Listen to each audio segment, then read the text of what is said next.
10:15 de la noche, hablamos hoy de lo que pasa en Afganistán con el profesor Iván Gatón, columnista, internacionalista y además experto en relaciones internacionales. Iván, buenas noches, ¿cómo estás? Muy bien, buenas noches. Qué bueno recibirte. Un placer estar. Cuéntanos, Iván, desde tu óptica, ¿qué pasó en Afganistán? Bueno, en Afganistán falló, lo primero,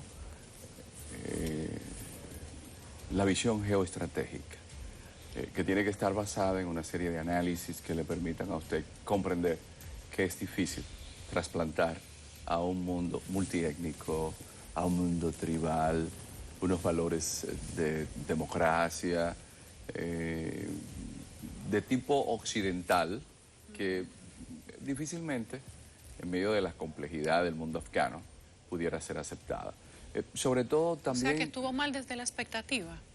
Estuvo mal porque, aunque se diga ahora que no, que era simplemente sacar a los talibanes porque apoyaron a Osama Bin Laden y que nosotros no podemos tomar la responsabilidad de un país donde su gente no quiso luchar por él, evidentemente que hubo un fallo y fue el de asumir ese país desde la perspectiva en que ellos se ven a sí mismos.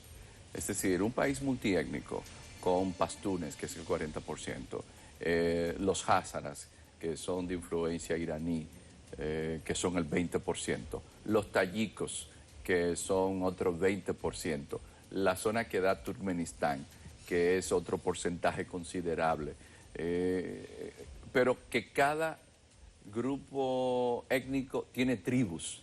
Si usted va a llevar la democracia, cuando la gente vaya a votar, no va a votar por un simple candidato político, sino por el que jefe de la tribu así lo indique.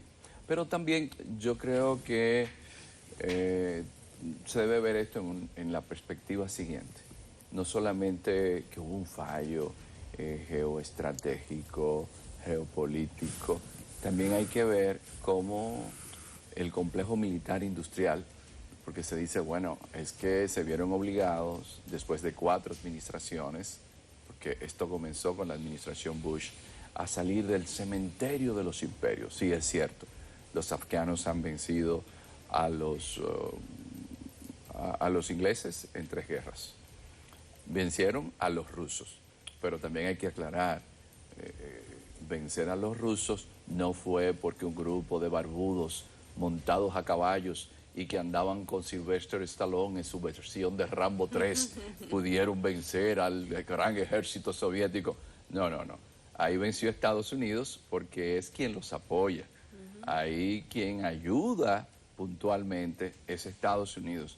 Hay que verlo en la perspectiva de ese mundo que está ahí enclavado y que servía para que un hombre como el vicepresidente de George Bush, Dick Cheney, que venía de la empresa privada, aprovecha y crea algo que mucha gente no le ha prestado atención: las corporaciones militares privadas.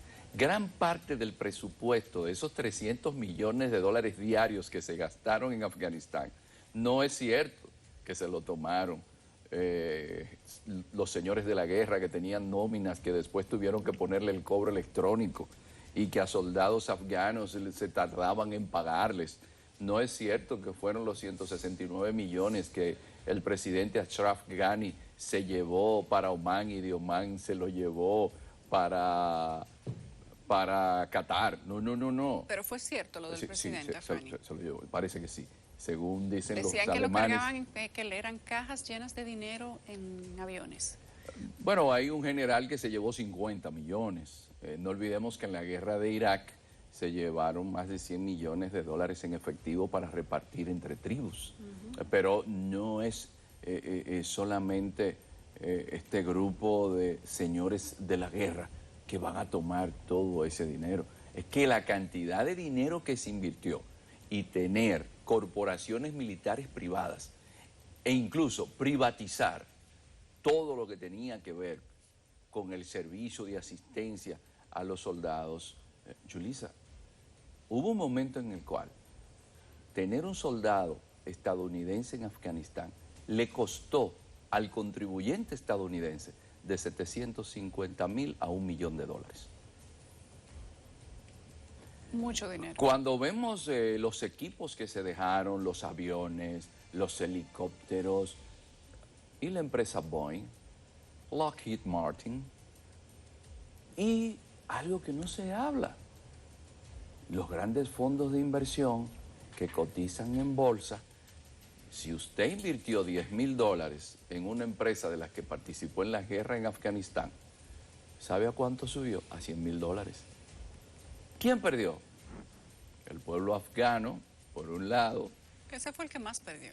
Porque los miles de muertos son muchos, pero también el mundo occidental. Porque cuando Dick Cheney decide, porque hay que ser honesto, Dick Cheney tenía una gran incidencia en George Bush hijo, que incluso tenía un nivel de aceptación muy bajo dentro de los estadounidenses, porque recordemos que gana gracias a que cuando se dé el problema de los votos en la Florida, en aquellas famosas elecciones con Al Gore, es un juez Donde que se su creía padre que Al Gore era puso, favorito.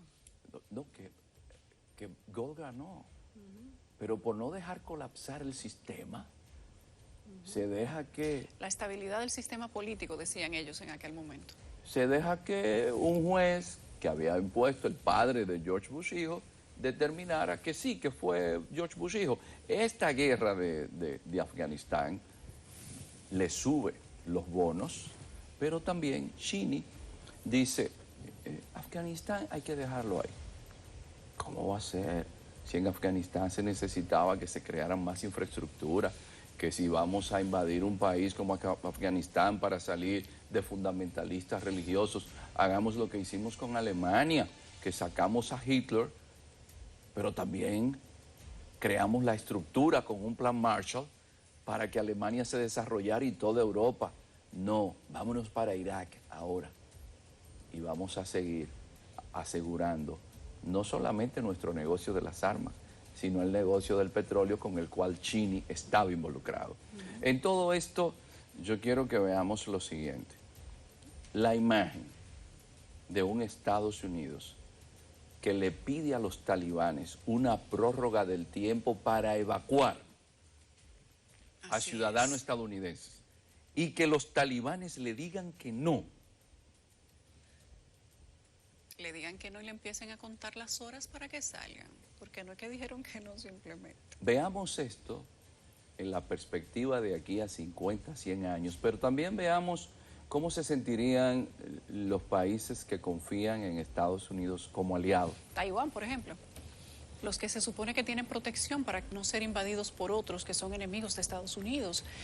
Y esto sin hablar de toda la gente que se quedó atrás, de todos esos informantes, los mismos afganos que se convirtieron en ayudantes del gobierno de los Estados Unidos en tierra de Afganistán y que por una razón o por otra no consiguieron documentos para salir del país. Y ahora dicen que son perseguidos. Muchos de ellos dicen que temen por su vida porque el castigo para ellos por traición va a ser arrancarles la cabeza. Y lo dicen así, francamente. Y no son uno ni dos, son cientos de ellos. Y muestran sus documentos, muestran sus expedientes de que tienen todo en regla, pero Estados Unidos no le dio el documento que necesitaban para irse. Pero además de eso, todo el personal que trabajaba con temas de inteligencia, que eran afganos también y trabajaban para los estadounidenses en territorio de Afganistán, Kabul y demás. ¿Qué va a pasar con toda esa gente? Toda esa gente está condenada a la muerte, porque si hay algo que tiene el código Pashtun-Wali... Están muertos y no lo saben. El código Pashtun-Wali, que es una concepción que no tiene que ver nada con el Islam, y ya lo definía en su momento Winston Churchill en 1898, cuando analizaba la situación de Afganistán, después que se creó la línea Durand, que es donde se hace la frontera entre Afganistán y Pakistán, decía... Ninguna venganza deja por resolverse. Cada hombre es un guerrero, un político y un religioso. Esa es la definición. El presidente Biden, a quien por cierto vi que en la oposición republicana le han apodado Hayden, como el que da la espalda, y andan unos memes por ahí, porque eso pasa en todas partes, dijo que luego de 20 y tantos años, todavía Estados Unidos no tiene pruebas de que Osama Bin Laden fuera un terrorista. ¿Qué, ¿Cómo caen comentarios como ese? Bueno, Biden siempre estuvo opuesto a ese sector. Biden, incluso un hijo de Biden peleó en Afganistán. Sí. Entonces, Biden es un hombre que conocía muy bien ese entramado, que fueron los republicanos que llevaron a Estados Unidos a ese escenario. Pero, evidentemente... Pero mencionar a Osama Bin Laden en esta coyuntura, cuando se sabe todo lo que hizo Estados Unidos y lo que le costó al pueblo estadounidense esa intervención en Medio Oriente, no es quizás como tratar de desvincularse de una manera quizás demasiado directa. Es que hay muchos elementos que quedan en penumbras, entre sombras. Nosotros manejamos mucha información de propaganda, de publicidad, y recordemos que Osama Bin Laden era un agente de la CIA. Osama Bin Laden es el joven que hereda más de 500 millones de dólares y que era el correcto tesorero para crear los mujahidines. Y estos se crean a partir de la administración de Ronald Reagan, es que vienen los apoyos puntuales, aunque la idea es de Zbigniew Brzezinski, que era asesor de seguridad de la administración Carter cuando se decide crearle a los soviéticos un Vietnam.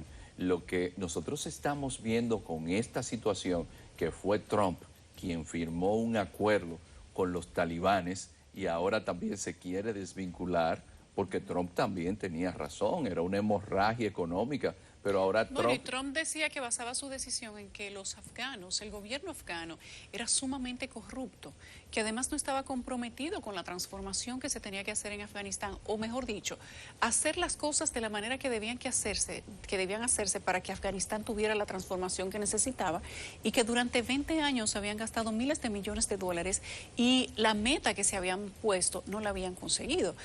Pero tenían las cosas que suceder necesariamente así, porque parecería que a Estados Unidos lo sacaron a patada a los afganos. Sí, a mí lo que me preocupa de todo esto es que estamos hablando de la principal potencia del planeta, un eje vertebral del sistema internacional, y que su élite política esté sacándose los trapitos al sol y mostrando una fisura mientras Rusia y China están aliados y se reúnen con los talibanes, los rusos, hace 3 meses en el Kremlin.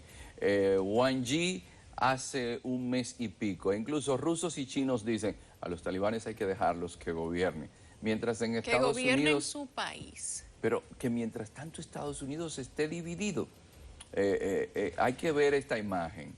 Yo creo que esto no conviene al sistema internacional, porque también... Y a la imagen del país como tal, de una potencia que durante muchos años le dijimos que era la potencia del mundo, y que además utiliza esa imagen para proteger aliados.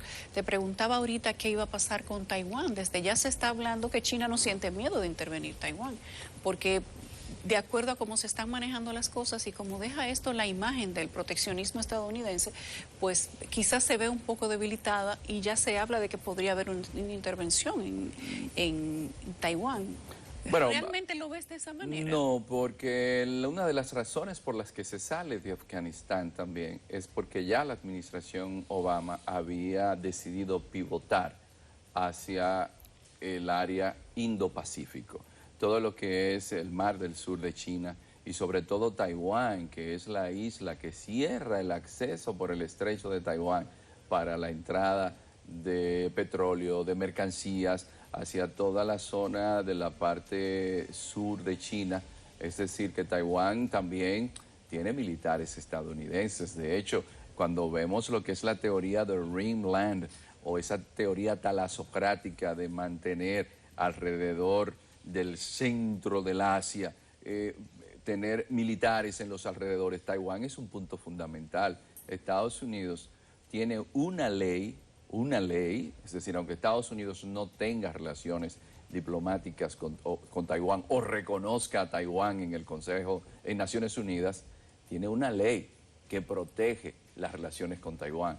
Es decir, si Obama decidió pivotar hacia el eje del Pacífico, Estados Unidos más que nunca está comprometido. A veces hay que ver el contexto, hay que ver los detalles. Estados Unidos evidentemente deja un espacio en Asia Central, pero hay que ver, el 60% del comercio del planeta pasa por el mar del sur de China. Y Taiwán es lo que muchos llaman un portaaviones de los Estados Unidos. ¿Estaría o se ve en el ánimo del presidente Biden seguir manteniendo esas protecciones? Muchos han dicho, algunos líderes de opinión en Estados Unidos han dicho que se ha debilitado la política internacional. ¿Se pudiera interpretar de esa manera? Se debilitó porque se notó que al presidente Biden no se le dio la información adecuada. Los talibanes en apenas 11 días Sí, fue muy rápido. llegaron y se tomaron Kabul. Peor aún, rodearon el perímetro del aeropuerto con soldados estadounidenses allí que no pudieron crear un corredor para sacar a la gente que debían permitirle salir con ellos. Sí, ellos prácticamente los emboscaron. Pero ¿cómo se da una emboscada así, teniendo tantos equipos de inteligencia, tantas personas afganas dentro de sus mismas fuerzas? Hay muchas preguntas sobre cómo sucedió aquello. Algo así no es fruto de la casualidad. Eso nos demuestra a nosotros que a lo interno de Estados Unidos hay serios problemas de división. Porque no es verdad que a un presidente de los Estados Unidos se le va a dar una información para que la diga públicamente y que luego se vea todo lo contrario. ¿Se podría decir que hicieron caer al presidente Biden en una trampa? Digamos que evidentemente la gente que trabaja con el presidente Biden no supieron llevar a cabo un proceso de evacuación que quedara a la altura de lo que ya se había acordado. Si ya había una fecha prevista, ¿por qué esperar hasta último minuto para hacer la evacuación? E incluso hablar de prorrogar la evacuación. ¿Faltó planificación? Sí. Eso se evidencia. Es decir, hubo problemas que no nos vamos a enterar ahora, Sí, cuando haya desclasificación. Pasarán años para conocer. Pero evidentemente que la imagen de Estados Unidos ahora queda peor que en Saigón, cuando salieron de Vietnam, porque ver a afganos caerse de aviones, porque la desesperación los llevó a agarrarse de un avión. Terrible. Ver a la gente desesperada en un aeropuerto y que le digan, ya, ustedes no pueden salir, no podemos llevárnoslo. Esto crea una imagen de desconfianza. Es una cuestión semiótica, digamos así, lamentablemente. Brevemente, Iván, quiero saber cómo se vislumbra entonces un gobierno del Talibán. Ya sabemos que esto va a ocasionar todo tipo de conjeturas y que ellos dicen que quieren tener relaciones internacionales, incluso con Estados Unidos, dice el gobierno afgano. Pero ¿qué vueltas va a tener esto? Aunque ellos han tratado de establecer ciertos niveles de tolerancia, se habla de que las mujeres perdieron los derechos, de que no se sabe cómo van a mantener la economía, de que el sistema, si se puede llamar así, de salud, educación, de recaudaciones económicas, o sea, de que todo está en este momento en un veremos. Los talibanes van a seguir siendo talibanes, aunque sea en versión 2.0. Sí. Porque su naturaleza... Talibán es talibán. Sí, pues no, porque es una visión basada en el Corán, en la Sharia. Pero los talibanes aprendieron que necesitan manejar mejor la diplomacia. Por eso se establecieron en Doha, por eso tienen la asesoría de Al Jazeera para las relaciones públicas, hablan mejor inglés, por eso están diciendo que las mujeres no van a tener inconvenientes, pero mientras tanto dice que ¿qué será? Bajo el velo de la ley islámica, lo cual prohíbe a las mujeres que se eduquen con los hombres. Hacer de todo. Es decir, ellos lo que están manejando es el pragmatismo El lenguaje. político, porque van a necesitar de Occidente en la ayuda internacional, que es fundamental para ellos. Además, Afganistán nunca va a ser un Estado-nación cohesionado. Siempre van a haber tayikos, uzbecos, tribus con guerrillas por un lado. Ahora a los talibanes les va a tocar algo más difícil que ganar una guerra, gobernar. Y ahí veremos qué va a pasar. Y ahí sí es difícil, porque hay una hambruna que se anticipa, hay un sistema sanitario que puede colapsar. No es tan sencillo lo que ellos tendrán como reto como para tener un gobierno eficaz donde el ISIS-K, que es un apéndice de ellos, quiere un califato y va a llevar a cabo algo que mucha gente desconoce, y es que el terrorismo islámico donde más daño ha hecho es en países musulmanes.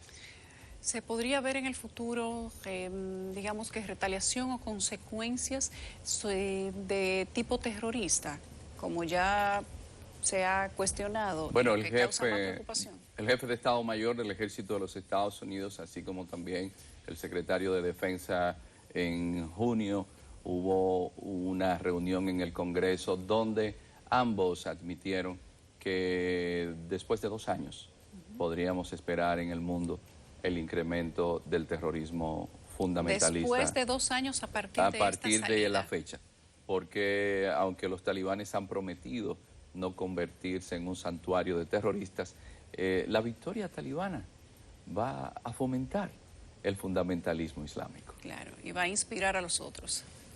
Gracias, Iván. Gracias. Siempre es un placer tenerte aquí. Nosotros vamos a